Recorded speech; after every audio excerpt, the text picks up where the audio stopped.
Trump üçün İran Pakistanla və yaxud Pakistanla birlikdə və yaxud Pakistanın göstərişi ilə bu İranın davranışından asılıdır.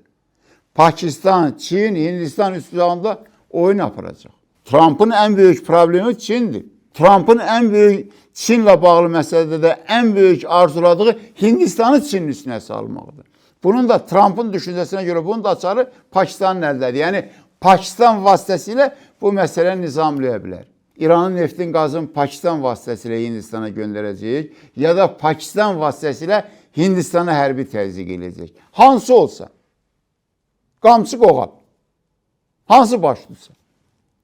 Ama bu da alınmasa, eğer Trump bir de əməliyyatlara başlayıp İran'ın neft yataqlarını dağıtsa, çünkü İran indi deyir ki, Ərəb dövlətlərinə neft yataqlarını dağıdacaq, Trump onda İran'ın da neft yataqlarını dağıdacaq.